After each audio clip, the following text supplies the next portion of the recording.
terima kasih semuanya.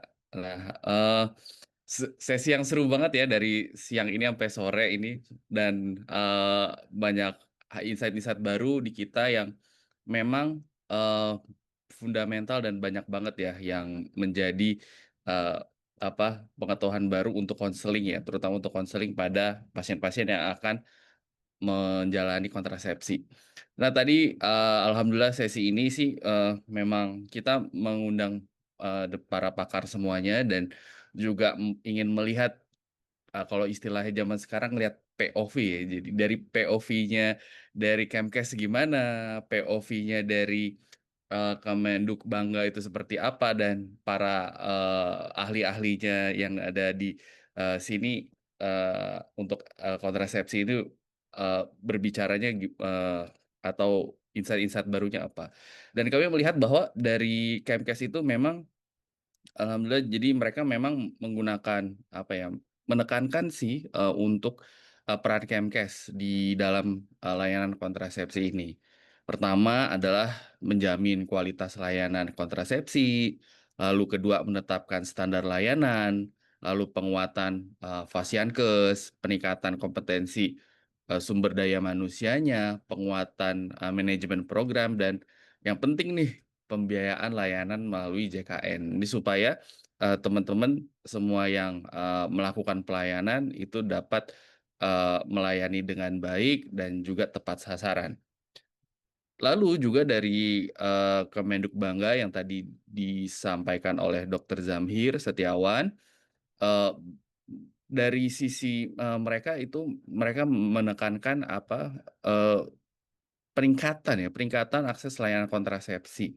Soalnya kan kita berdealing tadi juga dari Kementerian Kesehatan juga harus menghadapi masalah stunting, masalah kematian ibu dan lain-lain dan itu memang salah satu eh, fondasinya itu adalah keluarga berencana. Dan Kementerian Bangga melalui aparatnya juga ini ingin meningkatkan pelayanan kontrasepsi, perluasan fasilitas pelayanan KB dan penyediaan obat-obatan kontrasepsi, serta juga selain daripada peningkatan-peningkatan yang dilakukan, juga peningkatan untuk eh, pemahaman masyarakat mengenai kontrasepsi hormonal. Dan juga kalau kita lihat datanya dari Kemenduk Bangga itu melihat bahwa persentase terbanyak yang menggunakan kontrasepsi sebenarnya adalah bidan mandiri dan bidan di desa. Dan itu sebanyak 25 sampai 30%. Dan untuk penggunaan kontrasepsi yang paling banyak sampai saat ini di Indonesia adalah ya, suntik sebanyak 60,63%. Dan lalu tantangan yang dihadapi sekarang adalah belum optimalnya capaian program keluarga berencana, meningkatnya putus pakai ber-KB. Jadi di sini kita masih menghadapi itu mungkin karena kualitas konseling KB yang kita berikan sehingga mereka masyarakat tidak paham dengan pemahaman-pemahaman yang pemahaman-pemahaman atau mitos-mitos yang dipahami oleh masyarakat itu ada gap di situ dan kita ingin apa ya menurunkan gapnya itu atau mensedikitkan jurangnya itu sehingga dengan begitu informasi-informasi yang diberikan kepada masyarakat itu dapat diakses dengan mudah dan akhirnya peningkatan untuk penggunaan kontrasepsi juga semakin baik. Dan saat ini juga Kemenduk Bangga menambah dengan platform-platform digital seperti dengan media sosial yang ada di Instagram, ada di Facebook, ada di TikTok. Lalu juga melalui webinar seperti sekarang Konsepta 5 workshop di TV dan di radio serta ada juga di website Kemenduk Bangga. Eh, Mereka juga menggandeng ya mitra-mitra yang lain seperti Halo Bumil, lalu Klik Dokter, Klik KB dan media informasi di luar dan dalam. Dan pada hari ini juga tadi Prof. Andon juga sudah memberikan fondasi dasar ya dalam eh, kontrasepsi hormonal ini. Jadi Prof. Andon sangat baik sekali menjelaskan bahwa apa saja mekanisme kerjanya untuk apa, untuk, kontrasepsi hormonal ini, yakni kalau saya boleh mengulang lagi, yakni satu menghambat ovulasi, lalu menurunkan peristaltis tuba, mencegah implantasi, atau dengan menipiskan dinding rahimnya, serta penebalan serviks mukus. Dan juga di situ disebutkan efek samping yang dirasakan oleh penderitanya seperti ada, bloating, rasa tidak enak ya, lalu ada perdarahan tadi yang sudah dibahas, hampir setiap sesi, ada perdarahan breakthrough bleeding ya, yang kita sebutkan di istilah kedokterannya. Lalu ada, breast tenderness tenderness itu rasa tidak nyaman pada payudara, kadang juga disebutkan ada, nyeri pada menstruasi, ada sakit kepala, ada mual ataupun muntah, dan, itu semua, muncul karena efek samping obatnya yang memang, karena, agak tinggi ya penggunaan dosisnya. Dan memang kadangkala, eee, beberapa itu adalah karena efek dari estradiolnya. Dan kalau kita lihat bahwa dengan penggunaan kontrasepsi hormonal itu, paling cepat itu sebenarnya kita bisa kembali lagi ke kesuburannya. Jadi dengan yang paling cepat itu adalah pil KB, yang bisa dalam 3 bulan itu seorang, penerima KB itu penerima pil KB, itu dia bisa kembali lagi ke kesuburannya dalam 3 bulan. Dan kalau kita lihat lagi IUD ataupun LNG itu bisa lebih dari itu, serta penggunaan suntik KB itu, rata-rata di 10 bulan. Dan juga Prof. Andor juga menitikberatkan pada the future of, the future of kontrasepsi, hormonal itu ada yang Eee, sep apa, ada biodegradable contraceptive implant, ada microneedle contraceptive patches, longer acting contraceptive injectables, lalu ada 6 months, levonorgestrel self injectable yang saat ini kalau saya dengar lagi masih diolah di BP POM. Lalu ada penggunaan teknologi yang, yang, bisa saling mengisi ya, untuk mencegah penyakit seperti sexual transmitted infection dan juga HIV. Dan di sini tidak kalah penting Prof. Eka juga menekankan yang bahkan Kemenhub bangga itu, mau memberikan, apa ya namanya, peningkatan lagi, jadi kualitas konselingnya. Nah, Prof. Eka tuh menekankan bahwa apa sih yang penting dari konseling itu, yakni 17. Nah, ini yang harus kita ingat semua nih, 17, yakni salam, tanyakan, uraikan, bantu, jelaskan, dan bagaimana kunjungan ulangnya. Dan di situ di sesi tersebut harusnya sudah tergambarkan, eee, sesi klien kita itu inginnya kontrasepsi seperti apa, lalu juga, yang cocok untuk keluarga itu apa. Nah, itu yang bisa kita arahkan. Apakah kontrasepsi jangka panjang ataupun yang memang efektif saja. Dan juga ada penggunaan media-media tambahan untuk, konseling seperti ABPK, lalu juga yang bentuknya itu seperti kalender. Nah, teman-teman di puskesmas biasanya, punya tuh di situ, jangan sampai hilang yang teman-teman di puskesmas karena, ABPK itu, informasi lengkap mengenai, semua kontrasepsi yang ada di Indonesia. Lalu juga, yang sudah mulai, kita ke arah digital ada penggunaan Roda Clock, di mana, kita mengadopsi dari kriteria medical eligibility. Jadi dari WHO sudah mengeluarkan kriteria medical, kriteria klinis, untuk seorang klien menerima kontrasepsi, dan itu kita bagi menjadi 4, ada satu memang yang orang, tersebut atau klien tersebut boleh menggunakan, kontrasepsinya, dan di 2 itu adalah, bagaimana penggunaannya itu memiliki efek atau memiliki benefit yang lebih besar daripada resikonya. Sedangkan kalau untuk yang ketiga, itu adalah resikonya lebih besar daripada, manfaatnya, sehingga itu memang harus dalam pengawasan. Dan yang keempat, itu kriterianya itu masuk dalam kita tidak boleh menggunakan kontrasepsi tersebut. Dan tadi di sesi Dokter Kanadi sudah, dijelaskan semua tipe OCP, oral kontrasepsi, pills yang kombinasi ya. Jadi ada dari sejarahnya yang memang muncul di tahun 1958, yang penggunaan awalnya bukan untuk kontrasepsi, melainkan untuk, gangguan haid ataupun, gangguan yang hubungan dengan ginekologi. lalu tahun 60 baru itu dari FDA itu diperbolehkan untuk penggunaan, kontrasepsi. Dan isinya waktu itu adalah, mestranol 75 mikrogram, norethienol 5 miligram, dan saat itu memang memiliki banyak efek samping, sehingga tren yang terkini adalah perubahan-perubahannya baik di preparat untuk estrogennya maupun preparat yang ada untuk progesteronnya. Dan untuk yang preparat, estrogennya itu kita melihat bahwa sudah mulai ke arah dari yang sintetik ke arah yang lebih natural, dari yang kita lihat, tadinya yang mestranol sekarang udah mulai tidak digunakan. Sekarang ada preparat lainnya yang namanya, ethinyl estradiol. Nah, sekarang yang lebih bagus lagi adalah estradiol valorat. Nah, ini mungkin ke depan, kita memiliki, preparat estrogen yang, lebih alami lagi sehingga mengurangi efek samping. Dan juga untuk, progesteron dicari memang yang lebih kecil lagi untuk efek sampingnya.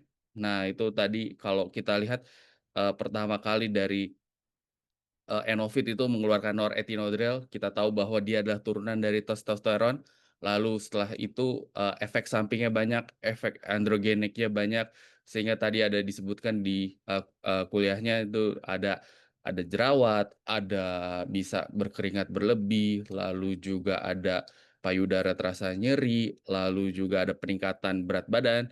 Nah, itu yang mulai, mulai dicari yang lebih efek sampingnya mulai berkurang. Dan saat ini yang digunakan adalah drospirenon, merupakan turunan dari, spironolakton, dan itu ada pergunakan ada yang preparat gabungan antara eee, preparat estrogen dengan drospirenonnya itu di pil Yas maupun di Yasmin. Dan untuk,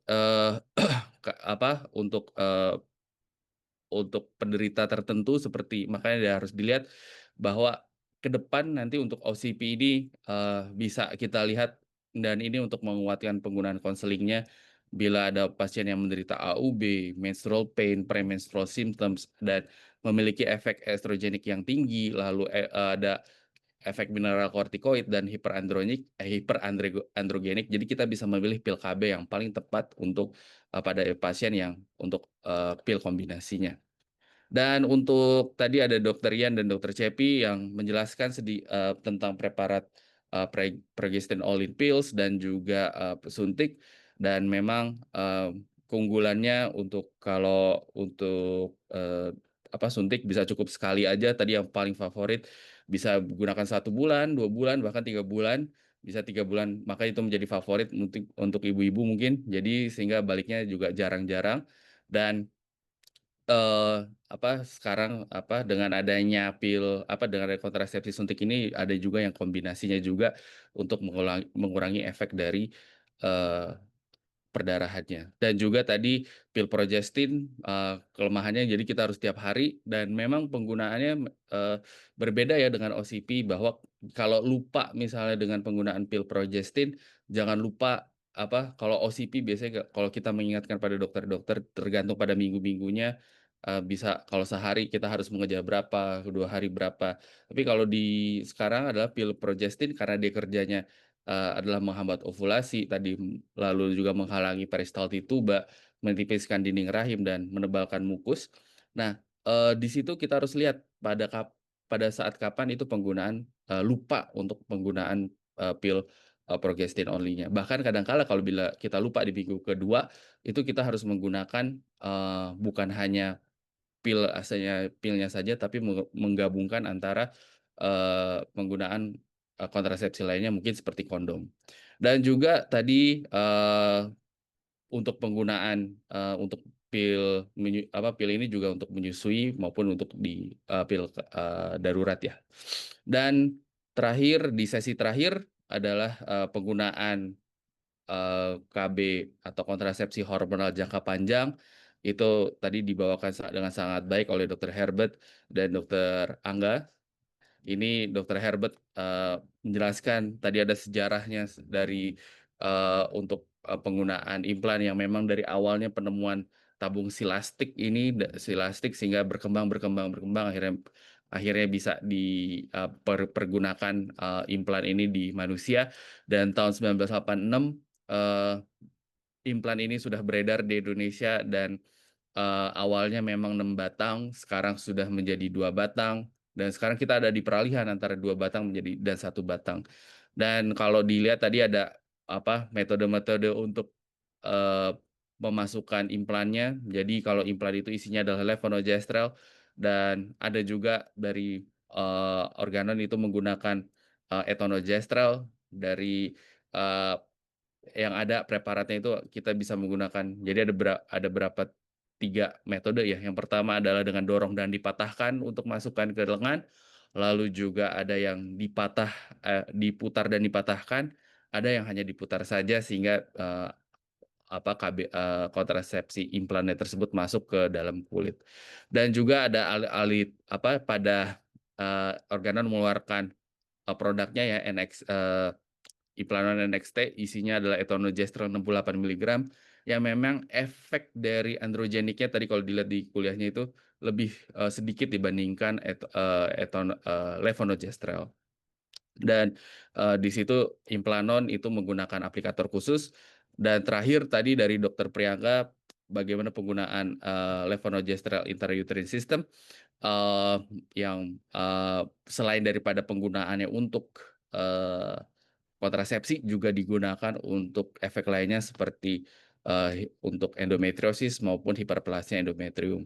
Dan ada cara pasangnya khusus dan itu yang mungkin besok akan kita pelajari lebih, lanjut lagi.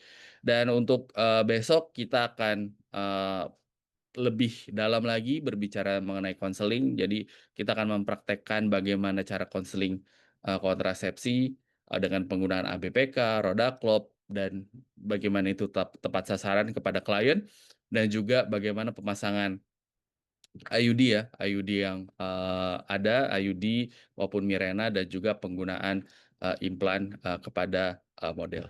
Baik, mungkin itu saja yang bisa saya sampaikan. Terima kasih banyak kepada, terutama kepada Kementerian Kesehatan, Kementerian Penduduk dan Pembangunan Keluarga BKKBN, Departemen Obstetri Ginekologi dan seluruh pembicara, ada Prof. Andon, ada, Prof. Eka, ada Dr. Herbert, Dr. Kanadi, Dr. Cepi, Dr. Rian, dan Dr. Angga. Terima kasih dan saya juga mengucapkan secara khusus pada sponsor seperti Hexa Farm, Bayer, dan Organon. Terima kasih. Assalamualaikum warahmatullahi wabarakatuh. Saya kembalikan kepada MC. Waalaikumsalam warahmatullahi wabarakatuh. Terima kasih kepada Dr. Hilham yang telah melakukan wrap-up session di akhir acara kita kali ini. Dan tak lupa kami ucapkan juga kepada seluruh pembicara dan moderator yang telah berpartisipasi dalam kegiatan mulai dari siang hingga sore ini. Kepada para sponsor, PT Organon, PT Bayer, Yayasan IPAS, PT Haxpon Jaya, BKKBN, dan Prodia yang mendukung acara The Fifth Clinical Contraceptive Updates and Practical Application 2025 ini. Mewakili segenap panitia, kami mengucapkan mohon maaf bila terdapat kesalahan kata maupun perbuatan selama berjalannya acara ini. Kami juga mengucapkan terima kasih kepada peserta yang telah berpartisipasi aktif dalam kegiatan ini. Kami berharap teman-teman bisa mengisi survei pada evaluasi webinar kami sesuai dengan QR code yang tertera di layar. Dan link ini bisa diakses dan merupakan sesuatu yang dapat memperbaiki kinerja kami. Diingatkan juga kepada seluruh peserta untuk menyelesaikan pembelajaran di akun Satu Sehat. Penyelesaian seluruh tahapan pembelajaran merupakan salah satu syarat untuk mendapatkan SKP. Dan tidak lupa juga mengingatkan untuk para peserta dapat mengikuti workshop konsep K5 yang akan dilaksanakan besok pada hari Minggu tanggal 26 Oktober 2025 pukul 8 waktu Indonesia Barat di Hotel Ibis Raden Saleh Cikini, Jakarta. Akhir kata, saya Dr. Nesya Fatahan SPOG mengucapkan terima kasih dan mohon undur diri. Wassalamualaikum warahmatullahi wabarakatuh. Selamat sore semuanya.